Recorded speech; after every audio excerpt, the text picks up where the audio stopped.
حضرت عیسیٰ علیہ السلام کے پاس ایک شخص آیا تو اس نے آ کے کہا میں نے آپ کے ساتھ رہنا ہے حضور، میں نے آپ کے ساتھ رہنا ہے۔ آپ فرمانے لگے دنیا دار بن کے رہو گے کہ دیندار؟ کہنے لگا جی میں دیندار بن کے رہوں گا۔ فرمانے لگے دنیا کی طلب نہ کرنا ورنہ میری صحبت میں نہیں رہ سکوں۔ حضرت عیسیٰ علیہ السلام نے شادی نہیں کی، مکان ہی نہیں بنایا، ایک تکیہ، ایک پیالہ، ایک کمبل، جہاں رات ہوتی وہیں سو جاتی۔ ایک دن ایک شخص کو دیکھا کہ وہ ڈھلان بنی ہوئی تھی، پتھر کی پہاڑ تھوڑی سی ڈھلان بنی ہوئی تھی تو نیچے لیٹا ہوا ہے۔ آپ نے کمبل بھی صدقہ کر دیا، کہنے لگے آج کے بعد جہاں ڈھلان بنے گی وہاں سو جائیں گے، کمبل کی ضرورت ہی کوئی نہیں۔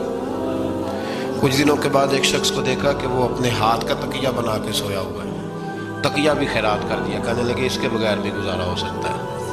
کچھ دنوں کے بعد دیکھا کہ ایک آدمی چلو میں پانی پی رہا ہے، پیالہ بھی اللہ کے راستے میں دے دیا، کہنے لگے چل جائے گا کام اس کے بغیر۔ پر میں دنیا دار بن کے نہ آنا، کہنے لگا نہیں صاحب میں دیندار بن کے آؤں۔ جناب عیسیٰ علیہ السلام نے رکھ لیا۔ آپ پہلے دن ہی کہنے لگے چل آجا روٹی کھا لے، 3 روٹیاں منگائیں، اس کو ساتھ بٹھایا، فرمانے لگے میں تو ایک کھاؤں گا، تو کتنی کھائے گا؟ کہنے لگا جی میں بھی ایک ہی کھاؤں گا۔ ایک روٹی اس نے کھا لی، ایک آپ نے کھا لی، تیسری روٹی چھوڑ کے جناب عیسیٰ علیہ السلام دریا کنارے وضو کرنے چلے گئے۔ واپس آئے تو روٹی کوئی نہیں تھی۔ اللہ کے نبی تھے، جان گئے۔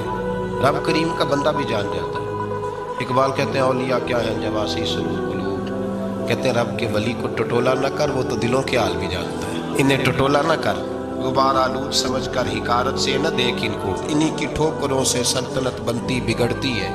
اور اقبال کہتے ہیں نہ تیغ و تیر میں نہ لشکر و سپاہ میں، نہ تیغ و تیر میں نہ لشکر و سپاہ میں، کہتے ہیں نہ تلوار میں نہ تیر میں نہ لشکر میں نہ فوجوں میں، نہ تیغ و تیر میں نہ لشکر و سپاہ میں ہے، جو بات مرد قلندر کی بارگاہ میں ہے، جو بات مرد قلندر کی بارگاہ میں۔ تیسری روٹی کدھر ہے؟ کہنے لگا حضور مجھے نہیں پتا۔ فرمانے لگے تجھے پتا ہے پر تو بتا نہیں رہا۔ کہنے لگا مجھے تیسری روٹی کا پتا۔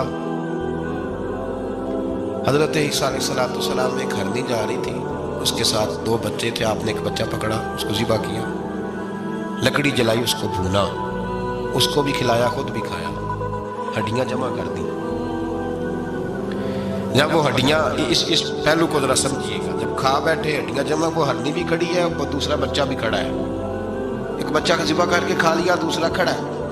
جب پیٹ بھر لیے وہ بھی ڈکار لینے لگا سامنے، تو حضرت عیسیٰ علیہ السلام ہڈیوں سے کہنے لگے چلو اٹھ جاؤ اللہ کے حکم سے۔ ہرنی کا بچہ پھر سے زندہ ہو گیا، وہ چلا گیا، ماں اس کو ساتھ لے کے روانہ۔ فرمانے لگے دیکھ اللہ نے مجھے معجزہ دیا ہے، ہم نے کھا بھی لیا ہے اور بچہ چلا بھی گیا ہے، ہمارے پیٹ میں ہے بھی، اور اب تو بتا دے روٹی کس نے کھائی ہے؟ کہنے لگا جی مجھے نہیں پتا، نہیں پتا مجھے۔ حضرت عیسیٰ علیہ السلام اس کو ساتھ لے کے بڑھے تو دریا کے اوپر، پانی کے اوپر پیدل چلنے لگے، دریا پار کر گئے۔ فرمانے لگے تو پانی پہ چلتا رہا ہے،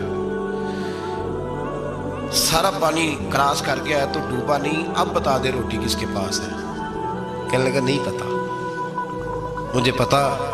اللہ اکبر، کیا خوب لفظ کہہ گئے سجادہ نشین حضرت پیر میر علی شاہ صاحب رحمۃ اللہ علیہ، بے قدرہ کچھ قدر نہ جاتی، کھیتی خوب تسلی ہو، اے دنیا دار